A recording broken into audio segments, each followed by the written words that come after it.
Vamos falar um pouco da campanha do Renan, que ontem saiu uma pesquisa nova da Quest, né?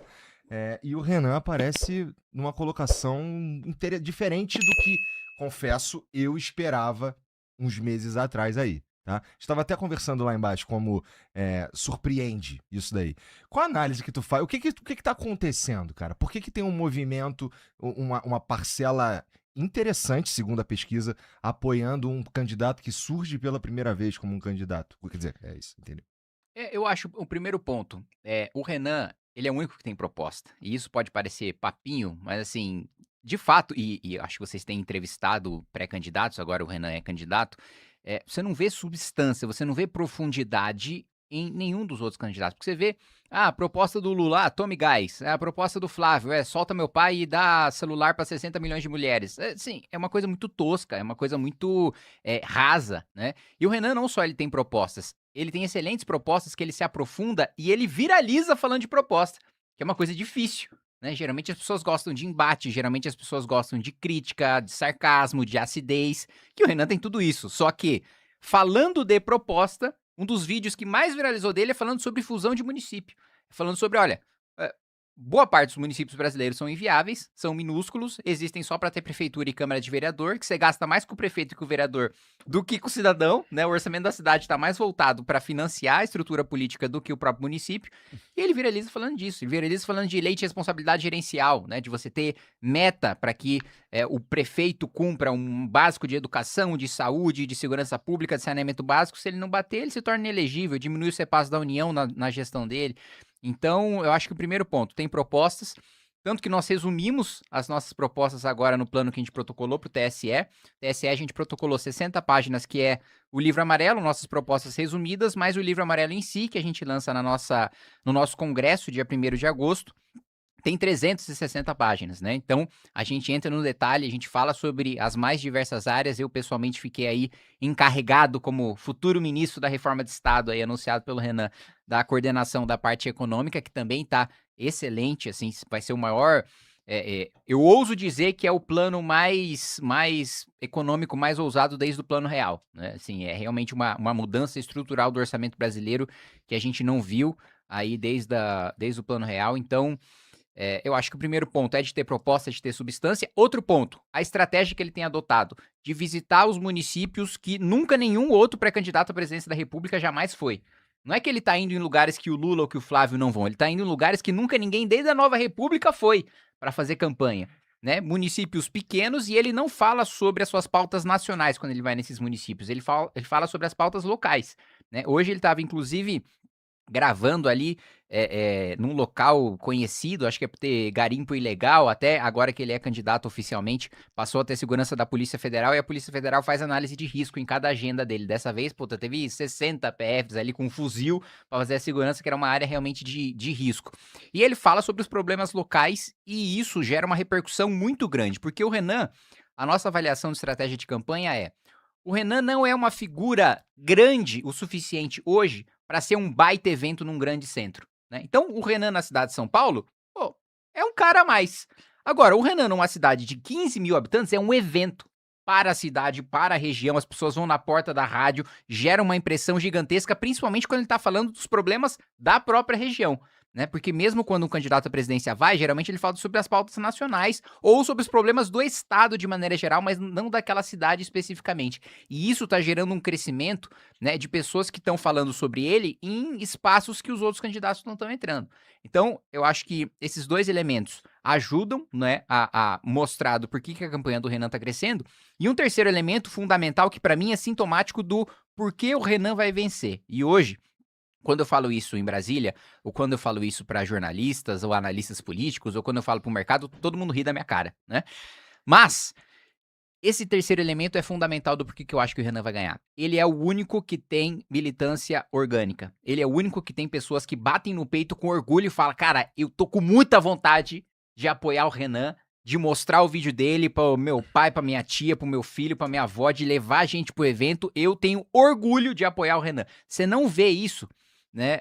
Bom, na candidatura do Lula, a juventude, né, a esquerda, que poderia fazer uma campanha mais apaixonada pro Lula, acha que o Lula é neoliberal, que a juventude mais à esquerda é comunista. E comunista não no sentido do fantasma do comunismo, né? Que geralmente o Bolsonaro costuma falar. Comunista de verdade, materialista, que defende revolução armada, né? E que eu acho que alguns parlamentares dessas franjas radicais devem se eleger na esquerda, né?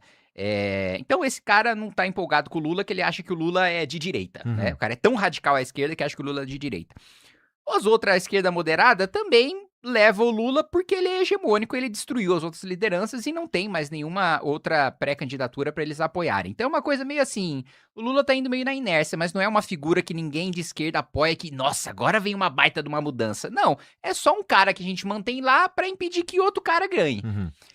A do Flávio nem se fala, né? Tá absolutamente desmoralizada. Quando veio o escândalo do Banco Master, assim, primeiro, quando o próprio nome do Flávio foi escolhido, eu, em Brasília, enfim, sou obrigado e exerço bem o meu trabalho de conversar com todo mundo, né? Com bolsonarista, com petista, com centrão. Os bolsonaristas, quando o Flávio foi escolhido candidato, estavam desolados. Falavam, não, escolheram o pior. O pior do que tinha dentro do campo do bolsonarismo, escolheram. Isso falando de deputados e senadores bolsonaristas. O PT, por outro lado, tava soltando o rojão. Falava, não é possível, gente.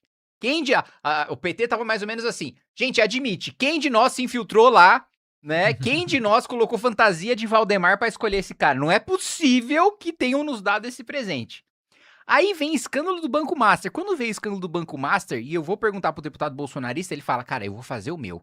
Eu vou me eleger, o Flávio vai estar no meu santinho só porque o partido vai dar, mas organizar evento pra ele, tentar ajudar ele a ganhar, cara, não tenho tesão nenhum pra fazer isso. E a militância, imagina, se o deputado tá assim, imagina a militância, imagina a base de apoiadores. E aí, o Flávio vai dando declarações que cada vez mais afundam ele, né? Perguntam pra ele propostas sobre economia. Ele fala, não posso falar senão você é atacado. Vai falar quando? Depois de ganhar? A proposta se fala antes, né? Justamente pra você ganhar e pra você implementar. Aí, soltou as asinhas agora, ousou tirar alguma proposta daquela, né, cabeça, como é que eu posso descrever se eu for tomar um processo e eu vencer esse processo? Daquela cabeça em que há poucas coisas e ideologias e propostas não são uma delas. Ele foi lá e fala, não, vou dar o celular para 60 milhões de mulheres e idosos com uma inteligência artificial chamada Maria para combater a violência. Falando, não, gente, tá de brincadeira, né? Não, pera aí, o que é? A vinheta do Zorra Total vai vir depois, né? Não, é sério. Então, a única candidatura que tem gente com orgulho de falar do seu candidato é a do Renan Santos. Isso é sintomático de uma campanha vitoriosa, de uma pré-campanha vitoriosa, razão pela qual eu realmente acho que ele vai vencer. Caralho, tá apaixonado, hein, cara? Nossa, não, apaixonado pela causa, pela parada, porra. Bom, você é um cara que tava no começo do movimento e agora tá também no começo do partido. Eu meio que, se eu tivesse no teu lugar, eu também estaria feliz, entusiasmado e com tesão. Muito bom, fico feliz. Aproveitando esses ganchos aí, Kim, vamos falar de experiência, que é algo que sempre surge aí nesse debate. O Renan Santos, ele não foi prefeito, não foi governador, não foi deputado federal, não foi senador e, obviamente, nunca foi presidente da República. O Lula está aí no seu 5º mandato de presidente da República. Flávio Bolsonaro foi deputado estadual e senador, nunca chegou a um cargo majoritário, né, como se diz no jargão político, não foi prefeito, não foi governador. Romeu Zema foi governador, Ronaldo Caiado foi governador de Goiás. Aliás, o Caiado, principalmente ao longo dos últimos meses e dessas últimas semanas, está batendo na tecla da experiência de gestão, experiência administrativa, inclusive aumentando ali um pouco o tom contra o Flávio Bolsonaro nessa questão da experiência versus a inexperiência. O que o senhor pode alegar para defender a experiência do Renan Santos? É a própria gestão, por exemplo, do Movimento Brasil Livre? Quer dizer, o senhor considera um case de sucesso? Não tenho a menor dúvida disso, né? O Renan, ele teve a capacidade de montar um partido político quando um ex-presidente da República, no exercício da presidência, não conseguiu. Jair Bolsonaro estava com a caneta na mão, tinha 50 mil cargos de livre nomeação, estava com o apoio do Centrão, tinha apoio do Supremo Tribunal Federal, inclusive na época que ele tentou montar o partido, porque hoje, muitas vezes, os bolsonaristas só se lembram do atrito do Bolsonaro com o Supremo, mas não se lembram que Toffoli e Gilmar atuaram para salvar o Flávio Bolsonaro. Que o Toffoli fez até uma concessão retórica para o Bolsonaro, né? O Toffoli era presidente do Supremo e ele deu um discurso falando mais ou menos o seguinte: olha, gente, agora que nós estamos em novos tempos, não sei o quê, eu chamava de golpe de 64, mas eu vou passar a chamar de movimento, né? Então, assim, a subserviência do Toffoli ao Bolsonaro era tamanha que até no negócio, né, que devia ser...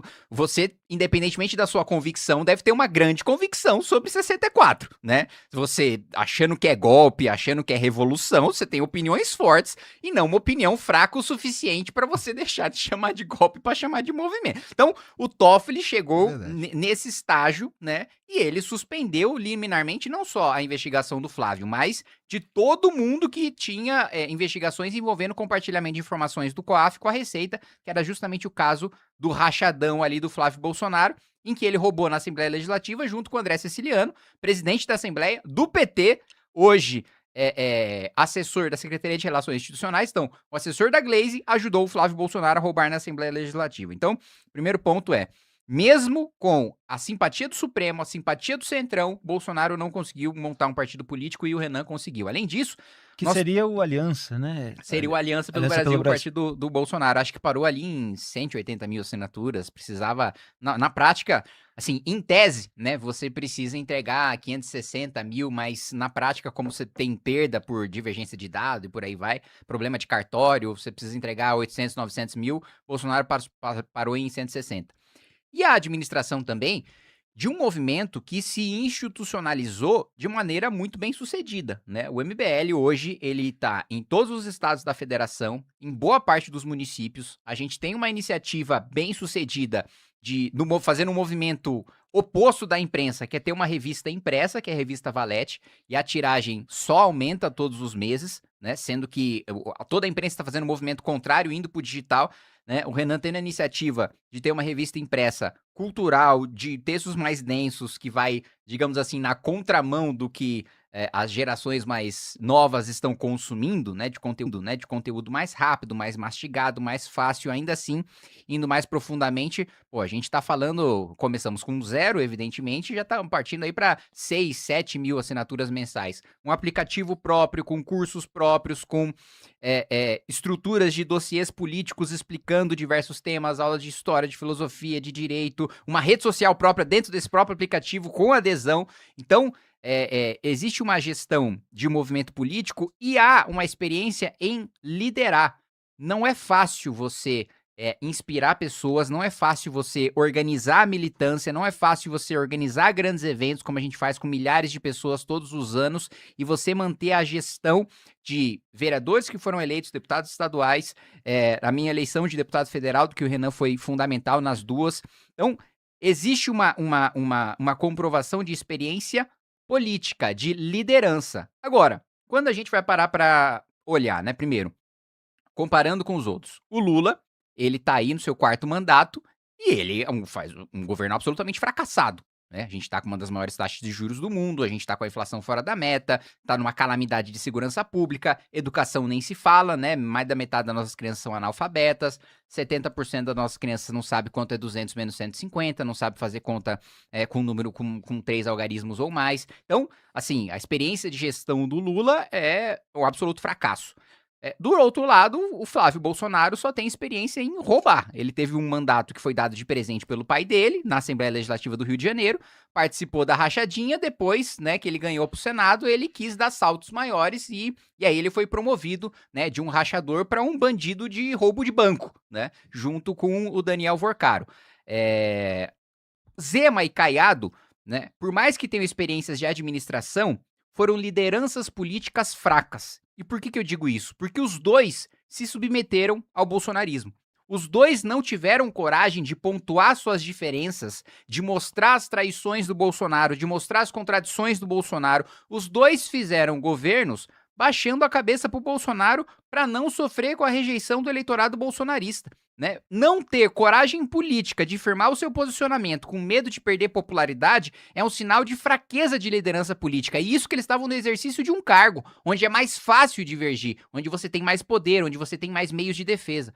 Um único momento, e aqui sendo justo, em que foi pontuada uma divergência foi o Caiado, durante a pandemia, em relação à vacina, né, que ele defendeu a obviedade de que as pessoas deveriam se vacinar e que o Bolsonaro estava sendo um imbecil de dizer que as pessoas não deveriam se vacinar. Mas tirando isso, em todos os outros momentos, tanto Caiado como Zema foram subservientes à liderança do Bolsonaro. Isso é sinal de fraqueza. Isso é sinal de que, quando a gente precisar fazer uma reforma impopular, quando a gente precisar enfrentar Supremo, enfrentar a opinião pública, enfrentar a imprensa para fazer o que é correto, o que precisa ser feito, mas for impopular, eles não vão ter coragem de fazer como não tiveram coragem de enfrentar o Bolsonaro.